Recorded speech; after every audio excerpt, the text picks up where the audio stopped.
Alinguete, c'est un grand monsieur que j'ai apprécié à un moment, que je commence à déprécier, parce que à comment mon année tiaza pharaon. Na makambo ezeli koleka entre Tony Mwaba na Ndeko Jules Alingeti, mais nazo biso ke ezeli nde soni.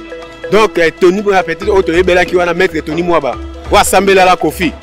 Na siko tanga koti na EPST to mola makambo susu. Or que sika ya koti wana ye fala sala ngele parce que sika wana ye bande ko critiquer ndeko nani bakonga sala ke sika wana ye mtu ande ko funda ye mtu ande ko bimisa tout ça que no fala longa bakonga de tourner mbo mais yatango ene sika na fala sa malamu ayebi religion et économie l'audit yakana suka. Comment tu peux dire que muto angi ko yiba a combien nzambe affaire Tony Mwaba Jules Alingeti nga zoloba yango eza affaire mboa swimboa pona komona bande komi balé baza même famille politique ba potana na eloko oyo bazo comprendre ete za pasi mingi ezali soni penza bisika bazali soki bazali kolanda ngai esengeli baya na RDC bisika makanisi malamu ezali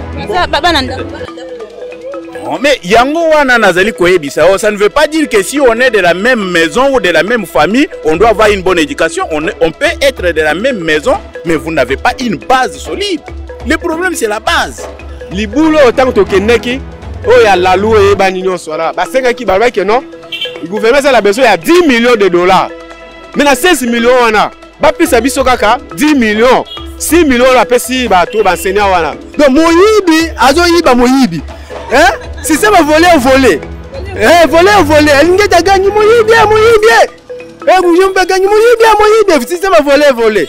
Oh, nous sommes des personnes à la lelo. Référence à Zanan. Kabila. Ceux qui baillent bimbo. Oh, on a peur à Kabila Bassanin. Baillent bimbo. Ceux qui va violer la constitution. Oh, Kabila Bassanin a violé. Mais au moment où il a vu les combattants sur IDPS, il va surveiller l'examen. Par contre, on va douter de l'examen. Il va salir. Pour les combattants, il va surveiller. Et là, on a CPLaka na ordinateur. Donc, on a Yebaka informatique na bandeli. Et ça qui copie-coller. Donc, cerveau n'a pas ça les lots. Na Zukaka, on a collé, on a saliboy, on a imprimé. Yoka Mokonza CPL, n'a bien, garçon a travaillé bien. Copie-coller. L'UDPS et le PPRD, c'est la même chose. Sur toute la ligne. Et ils le savent. Naïde. C'est la même chose. La même chose.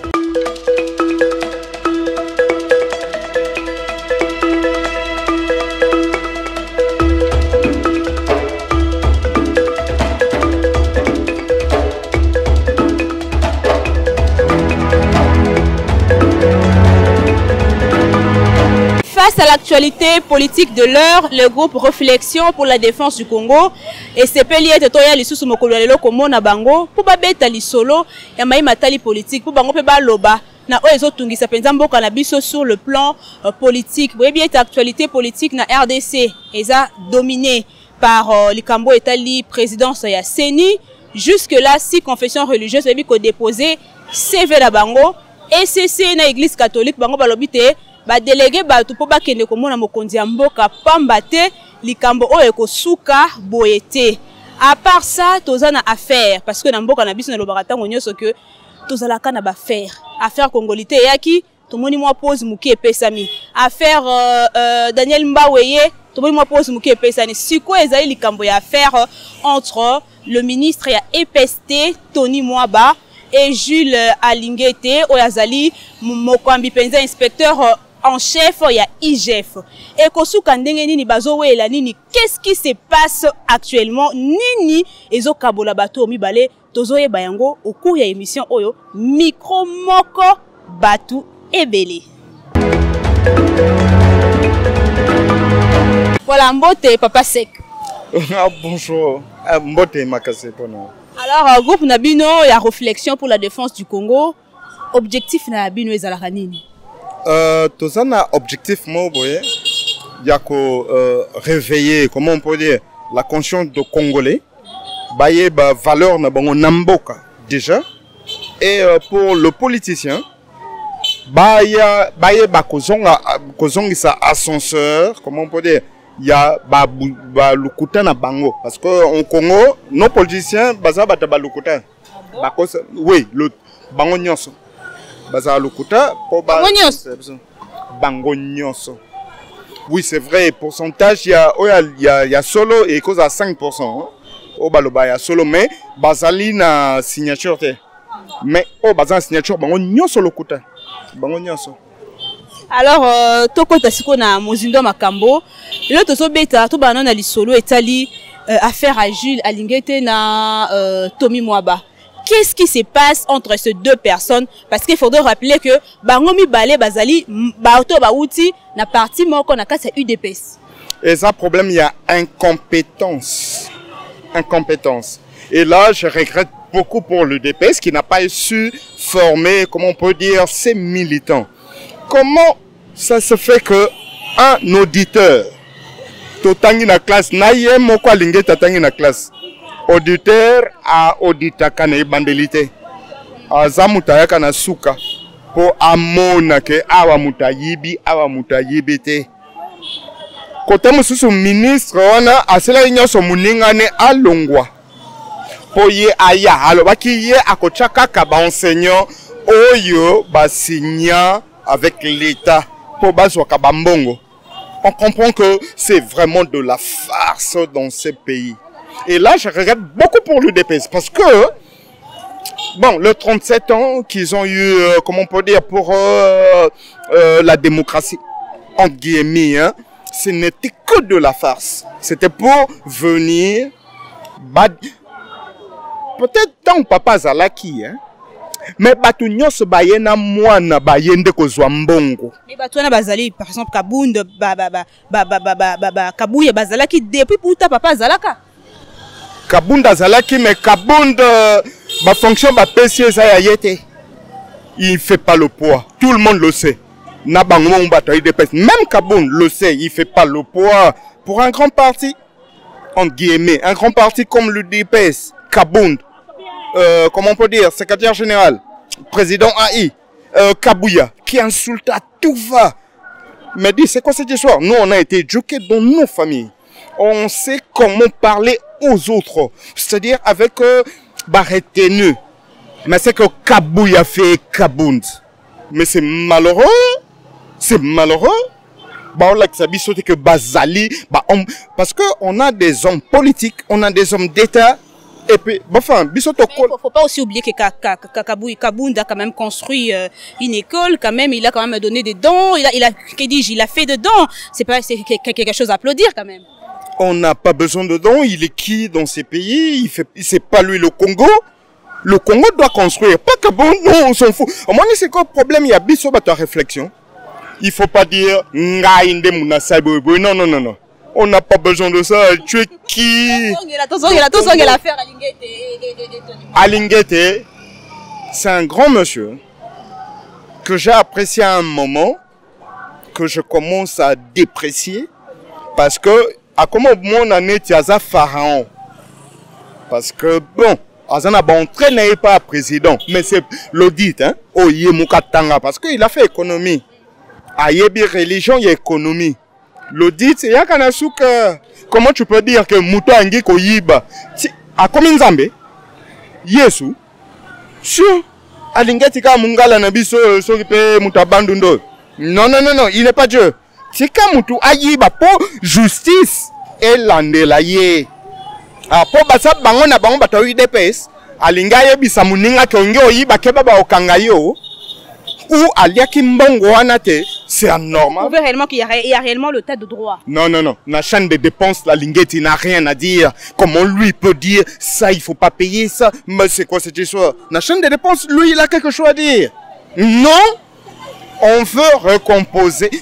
Le problème de Congolais, c'est vrai qu'on est vraiment intelligent.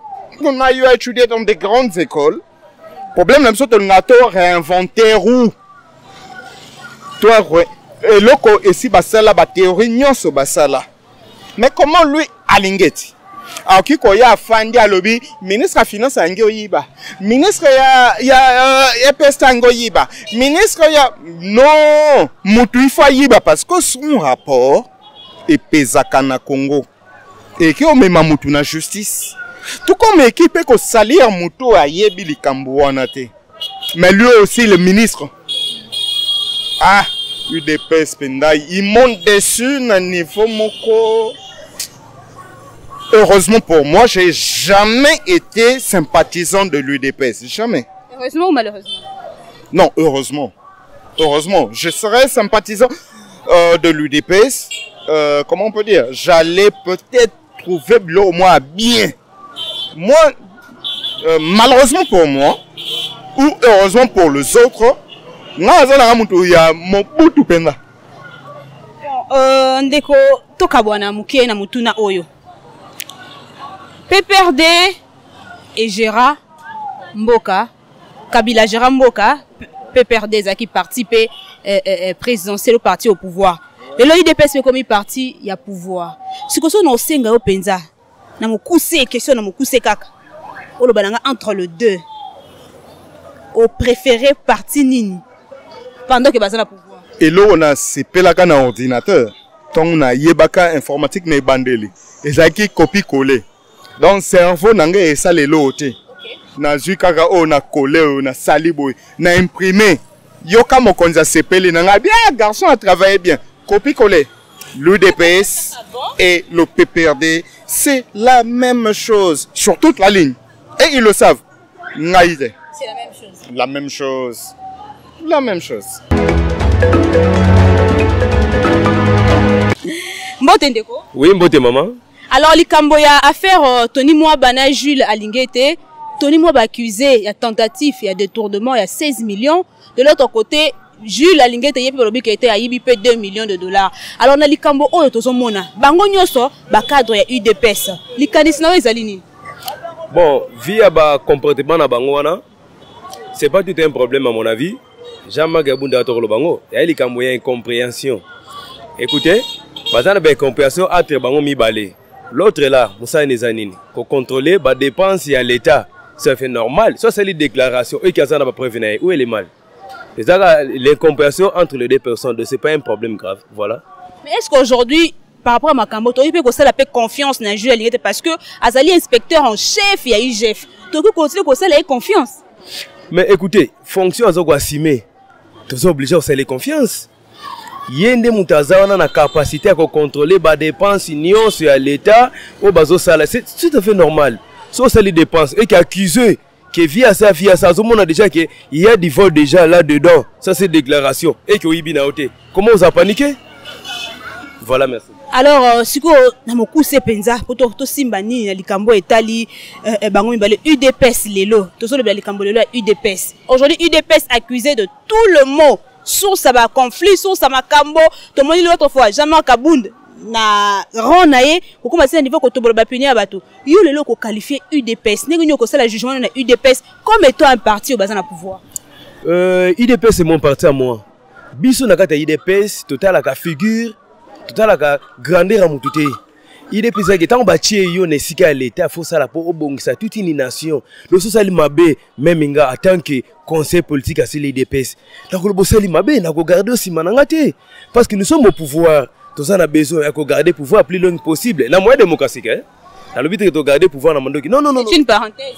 Oui, c'est à vérifier aussi. Oui, alors ce que sali mabé n'a ko accuser mabé na ou va remplacer quelqu'un d'autre ou ça pour l'intérêt nation. Donc ce que sali mabé, na ça clair na ko sali mabé.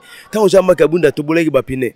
Écoutez, dans les cas qui prend la bague, non, là c'est une violence. Ceux qui va agresser, faut aller chez la police. Ok? Yo qui te obligé à punir monde. Et ça, des décisions méchantes.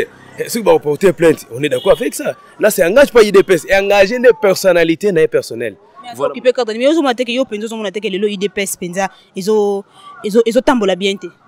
Non, UDPS marche. Que voulez-vous? Pour que UDPS marche, faut tout ça l'année. Est-ce qu'il y a un bateau magique au Bétana Congo pour que le Congo marche? Non. On va travailler pour l'intérêt de la nation. C'est ça la grande UDPS. Donc, tous ont marché quand même. Même il y a quand même des failles. Écoutez, avec 3 ans, mais 4 ou 5e année de pouvoir de mandat du président de la République, on va marcher. Merci. Alors, tu as comparé avec Moutouna Souka et Moukou, c'est pour toi Kabouanape, FCC, c'est là qu'on a pouvoir, UDPS, c'est là qu'on a pouvoir. En tout cas, c'est du copier-coller. Et ça, oh ben erreur les mêmes erreurs to condamné qui to lela qui n'a passé ils appellent ka obino bozo répéter en wese eloko moko. Non, écoutez maman. Comment tu juger IDPS na 3 ans, tu comparer na 18 ans à M. Kabila? Non. IDPS ça na kati ya nzela ya kotambola, c'est-à-dire makolo za na nzela. Non. Makolo ko les na nzela bo pesa IDPS chance na temps plein et après c'est l'année bon IDPS 3 ans et 18 ans. C'est incomparable. Et ça le mot. Toza na kati ya chemin, c'est-à-dire makolo za na nzela, ceux qui to sel mandat de silisi après beaucoup juger. Et d'ailleurs bo pesa so mayele. Si vous continuez comme n'importe comment, place on va te foutre, on va arranger. Bon c'est là toi aussi c'est bon bon juger biso. Merci Ndeko. Mbote Ndeko. Mbote mama mopanzi sango malamu. Alors bino boza ku par réflexion. Na lo batang on que na sepelaka na façon na bino ya ko réfléchir quand il s'agit ya ba faire moko ezo engagé mboka na biso. Aujourd'hui quand nous parlons de Jules Alingeti, on parle de Tony Mwaba, ça fait quand même mal au cœur de voir de cadres oya mboka na biso et surtout bato bazo occuper ba poste no la bango baza na ba discussion ya bongo a détourner a ibaki 16 millions 2 millions par-ci par-là yo lokola moimboka likanisi na ezali nini. Merci madame. Nazali na esengo ya komona ke ozali kotuna mituna ya bwanya par rapport ya makambo oya mbilinga ezali koleka na mboka na biso. Nazali ko rappeler na bandeko bazali kolanda biso ete tozali RDC lisanga bazali ko réfléchir tozali ko raisonner na makambo etali mboka. Donc na kati na biso tozali na batu ya ba parti o ekesani. Tina na yango nazali ko profiter na micro na bino bandeko bakoya sima, je crois bien que secrétaire na biso akopé sa adresse pour que bandeko misusu baya toka bolaka makanisi. Ozala ngambo ya miyibi, ozala ngambo ya bandoki, ozala ngambo ya malamu yaka toka bola makanisi. Pour répondre à votre question, madame, permettez-moi vous dire qu'il y a un président africain au Baké na Congo culture politique ezalakate. Je confirme cela. Nous n'avons pas la culture politique. Or la culture ezali na ba principe na yango. Mayemansu tozali kosala esengele na kozala cadré na o tozali kobenga mibeko atalo lenge bino bato bosali yango. Mais nous n'avons pas cette culture politique là. Et nous enseignons, nous prêchons avec quoi? On ne peut pas gérer tout un pays comme si on est en train de gérer sa maison. Même dans la maison, il y a de l'ordre. Ngai na koyebiso ke na makambo ezeli koleka entre Tony Mwaba na Ndeko Jules Alingeti, mais nazoyebiso ke ezeli nde soni. Ezali soni penza bisika bazali soki bazali kolanda ngai esengeli baya na RDC bisika makanisi ya malamu ezali. Non, mais yango wana nazali koyebisa, ça ne veut pas dire que si on est de la même maison ou de la même famille, on doit avoir une bonne éducation. On peut être de la même maison, mais vous n'avez pas une base solide. Le problème, c'est la base. On peut dire que UDPS base na éducation BT. Mais ce n'est pas ce que j'ai dit, madame. Bino bozala kaso. Réflexion non, ngai na lobi bongote. Écoutez, moi je fais la pédagogie aux humanitaires. Et ça na o babenga kana pédagogie, éducation diffuse. Ezali o bato bazali kolokota bipai na bipai nde o biso tozali ko vivre. Je ne veux pas dire que je n'ai pas dit qu'à l'IDPS il n'y a pas une bonne éducation. À l'IDPS il y a une bonne formation. Oyo tozoe pas Etienne Tshisekedi le père de la démocratie. Mais pour le reste, ils ont l'éducation ramassée par-ci par-là. Tony Mwaba, Jules Alingeti ont une éducation diffuse. S'il vous plaît, il ne faut pas dire que moi j'ai dit qu'à l'IDPS il n'y a pas l'éducation. À l'IDPS il y a une bonne formation. Si nous aujourd'hui nous sommes ce que nous sommes, c'est grâce à Etienne Tshisekedi wa Mulumba, paix à son âme. Mais je suis en train de dire à nos amis qui sont restés, les fils de la maison, qui ont eu une éducation diffuse, ils ont ramassé par-ci par-là. C'est ce que je voulais dire. Pour ne pas perdre notre sujet, madame, Soki Jules Alingeti, Tony Mwaba, tous de la même maison, Bazali Koloba ou Bazali Koloba, ou nos tentatives de détournement, je ne sais pas moi, ceux qui tentatives de corruption, au côté à l'objet Ezeli Boyi, Bandeko. Mais Kalamingite, Baye Bazalaki Kokamba Mboka, Baye Batiki Mboka, on a Kati ya Libulu, Messie Kabila na Bakolite na ye. Tangu babandi ko attaquer bango pa bande ko IDPS, balobaki kezeli encharnement. Mais de l'autre côté, on a brandi un état de droit. Mais de l'autre côté, alors il y a maintenant la guerre entre les fils maison. Qu'est-ce que nous allons dire? C'est-à-dire les gens de Kabila, ils ont raison de dire que c'était un acharnement. Parce qu'eux-mêmes de la même maison sont en train de se contredire. Alors maintenant sur le principe, Alingeti, qui a fait de très bonnes études, en tant qu'auditeur, il faut qu'il puisse nous expliquer quand est-ce qu'il faudrait qualifier un acte ou une action, il y a tentative de détournement ou de corruption. Là, nous sommes en droit. Madame, c'est de n'importe quoi. Évidemment, si effectivement il y a eu tentative de détournement, en droit pénal, on dit que tentative punissable. La personne qui commet de telles tentatives doit être punie de la même manière que celui qui a consommé l'infraction. Par conséquent, il faudrait d'office que le procureur général se saisisse de l'affaire, qu'on puisse arrêter Tony Mwaba pour tentative de détournement. Pourquoi il ne le faut pas? Il sait ce qu'ils sont en train de faire. Mais bien sûr. Il y a une main noire derrière cette affaire. Vous voulez qu'un état de droit qui est dans la poche d'un individu. Vous voulez que je vous dise quoi? Bonjour. Bonjour. Alors, Lelo, micro, moko batwebele, et qui type on a bien groupe à réflexion pour la défense du Congo. Pour défendre le Congo, apparemment. Parce que, bon, ils ont bouillé makaka, bah faire, ils ont boté makaka du jour au lendemain, vie zakaka passi, pour défendre le Congo, pourquoi? Mais, biso, to défendre le Congo, biso, to bandi ko défendre le Congo, le lota. Mi colonion, so mama, biso, to défendre le Congo. To défendre le Congo, l'activité to salaka, même la déclaration to so sal. Surtout netio yokutu likambo to so kamarambo zo le kakeno mbongo zo bimana, ezo pisa biso kanda.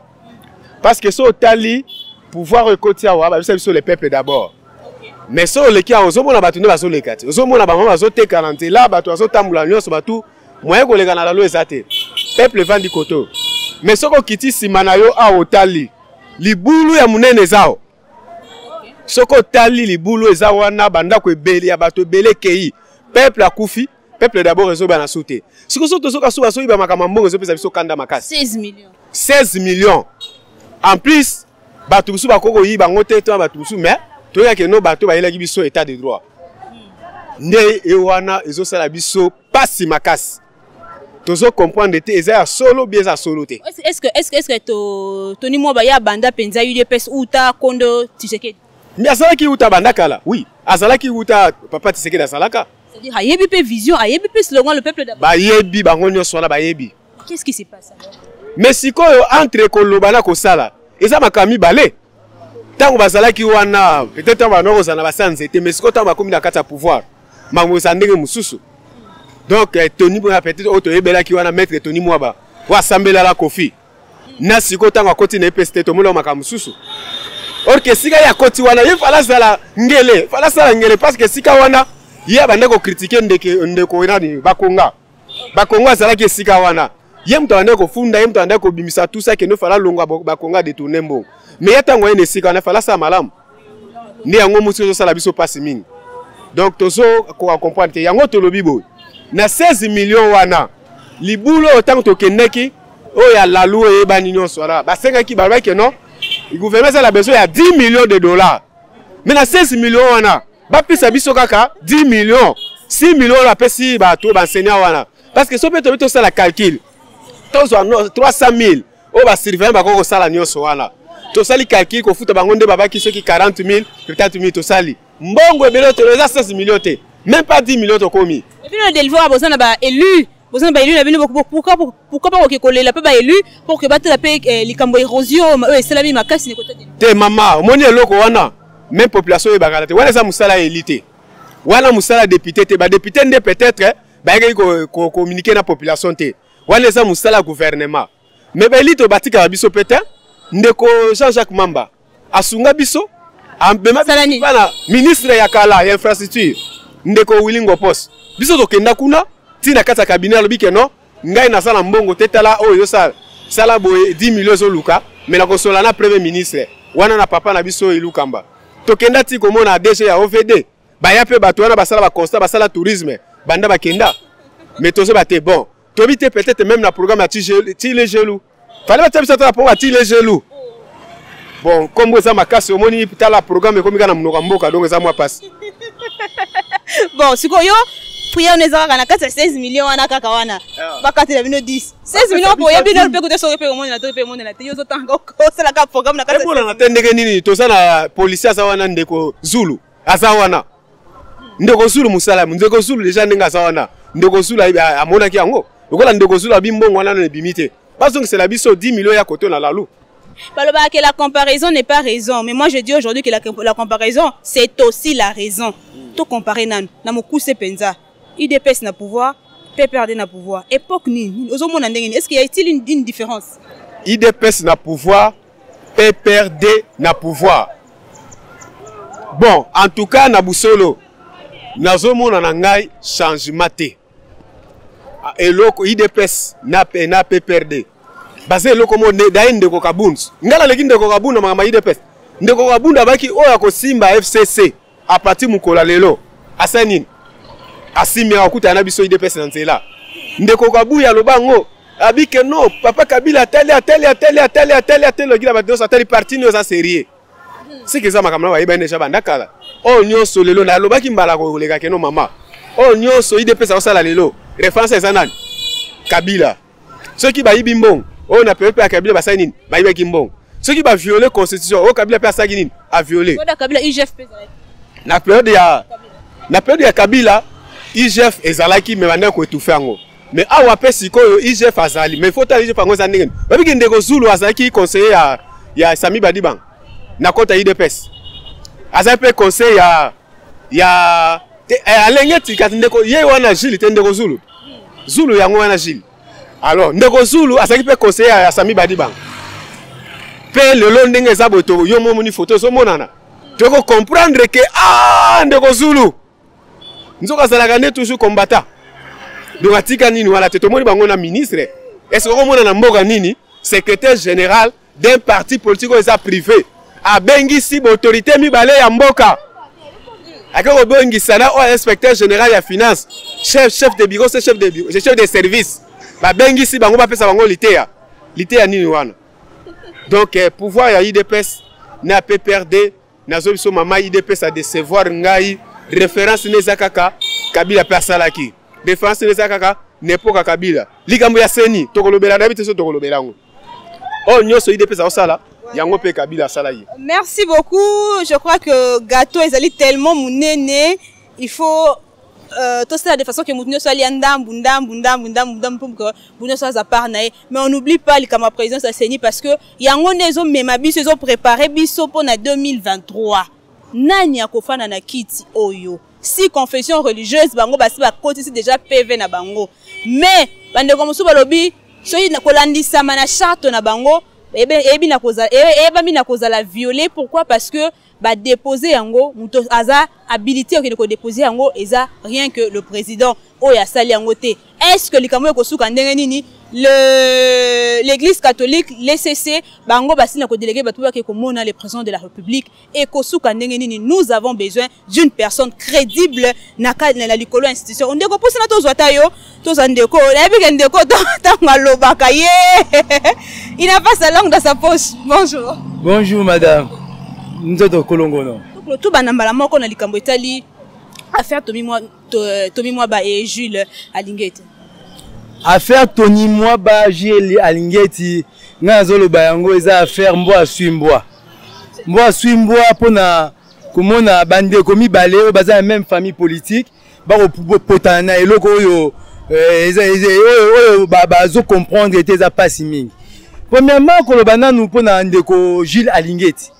Ndeko Jules Alingeti, il se croit comme un dieu.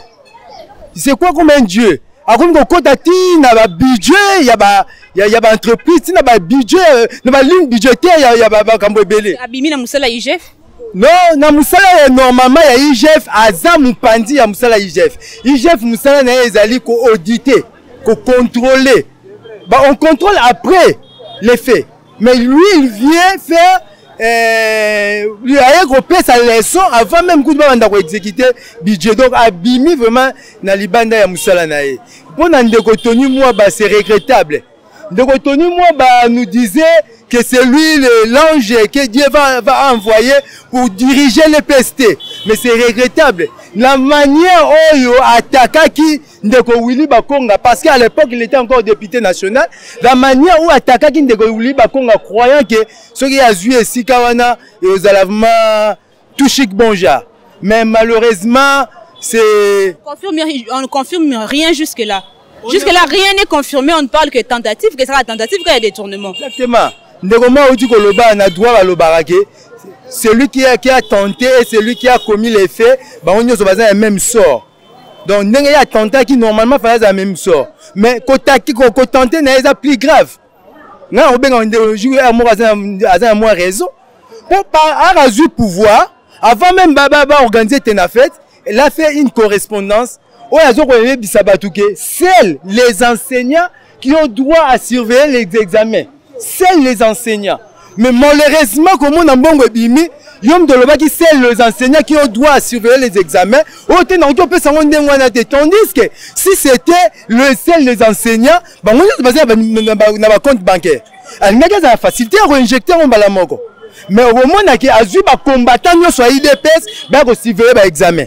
Nazo douté ming na ba examen on a ba azu ba combattant il est oui azu ba combattant na comme douté ming na examen on a ba sali pour ba combattant tu vas surveiller ngo oh ba parlementaire debout à sanzete wana ba on doit surveiller ba examen yango moni so est comme difficile ba sala maboko bank ba comme na difficulté à kotia mbongo na kati ya compte moko na moko parce que ba combattant na ba sala ba compte bancaire de yomoni il y a une difficulté, donc moi Simbo. Donc Moïbi, Azo Iba Moïbi. Hein? Si ça va voler. Voler. Elle n'a pas gagné Moïbi. Si ça va voler. Qui est le vrai voleur? Ah, qui est le vrai voleur, c'est ça. C'est ça qui est le vrai voleur. Là, point d'interrogation, c'est la population qui est tentée de nous suivre et qui va confirmer qui est le vrai voleur. Quant à moi, les deux sont des voleurs. Parce que si ce n'était pas si Bazala qui va voler au thé, mais le Malamoko procureur a saisi le dossier. Quoi le dossier a saisi juste. C'est ça le grand problème. Malheur Namboka Otozui, Tozui vraiment justice moko indépendante. Tozalaka na justice dépendante. Justice dépendante. À l'époque de Mobutu, tout le monde a dit justice dépendant de Mobutu. À l'époque, Kabila, le fils, justice est comme dépendant de Kabila. Cette fois-ci, justice est comme dépendant de Félix Tshisekedi. Ah bon? Donc, il y a un moment. La télévision, papa? Oui. On a justice mobimba, banana likolotina, ce sont les balouba. Moi, Félix Tshisekedi a nommé. Non, on a Bossanyango. Bana cour constitutionnelle. Ok, on a cour de cassation. Ok, partout sont les balouba. Oh, nous sommes à balongwe. N'oublie pas que le président Félix Tshisekedi, c'est le seul OAIE, quand même la vision état de droit, puis à mettre en marche. Papa, vision état de droit, c'est pas le Félix Tshisekedi. C'est le slogan Félix Tshisekedi. Vision état, il y a état de droit, et Zali, vision, il y a papa Étienne Tshisekedi. Mais pour le moment, oh, vision, bon, ça, il y a état de droit. État de droit. Comme ça. État de droit. État de droit. Et ça, vision mon côté. État de droit. Vous devez profiter de s'enrichir. Alors, na mukusi poto kabona na yo. FCC na pouvoir. Ya mutu na tuni bandeko nyoso. FCC na pouvoir. UDPS na pouvoir. Comparer deux périodes. UDPS na pouvoir. PPRD na pouvoir vraiment. Ezali eloko moko kaka. Continuité eloko moko rupture exacte. Donc la manière où PPRD a géré, c'est de la même manière que UDPS tentait de gérer. C'est la continuité. La continuité, Makambo te déplora qui lobby.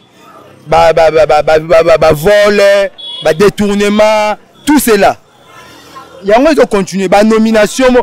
J'ai beaucoup regretté comment on a ndeko Félix Tshisekedi Chilombo qu'on nommé Moutoulogo la Tomi Tamboué na Nino il y a désertation il y a seulement Moutou a cité un rapport mapping abomi bande qu'on a biso ba congolais yango yo va Moutou va voter il y a renommé pardon oh abomi bande qu'on a biso ba congolais nende oza boye na est kutu Tony wana soka meki ko niata Zaite bakoki ko lia yendenge Daniel Safwa lobak.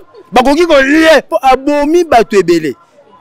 Asbomi bato ebele yona uzomo ndenge moko ka to déplorer ki Kabila zo nommé bato biso lingate anoma azwi Kyungu ya bomaka bato na Katanga kuna akoti avec triomphe alatela mbaka jikaka ndenge moko peka ya zo sana na tomitambu donc kopi kole étape pour toza mukusu so na sengi opesa président de la République conseil nyoko opesa na niveau toza soki na lobi na pesa ndeko Chilombo Tshisekedi président soki nalobi na pesa ndeko Chilombo président soki nalobi na pesa ndeko Chilombo Tshisekedi conseil pour atambwisa mboka na koyebisa ye ke azala honnête en lui-même azala honnête omoni balobaka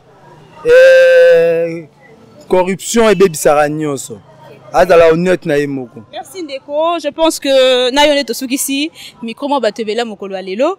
Alors non salo fair play, izara fair play ka izara pona yo poza mutasuka babi mwasuka lera mingi no. Amen. Ba député élu. Ba député nyonso 500 députés élus. Nani penza yo ndimaka muto abwanya na bibuta bwanya. Ka moko kaka. Na ba député élu muto abwanya baza ete moko kaka baza bango ebele mais yo nazotanga moko omoni banda bakotaki na parlement wana mutu ya ningisi vraiment parlement quant à moi kolongola Jean-Marc Abound na kita na ngwendi ya bokonzi ezali Jean-Jacques Mamba yende aza vraiment député ya Bwanya donc abanga quelle que soit position na ye quelle que soit appartenance na oui ba oui que ba désolé ba te que ndeko Mamba za kamuluba batumi baye ba bakaza mungala bakaza donc alataka kimatambate na nzoto alataka kimatambate. Merci Ndeko, merci. Donc on est sous émission micro moko batebele na pesi nous merci ndenge bolandi biso tokuta na mbalasima allez week-end malamu.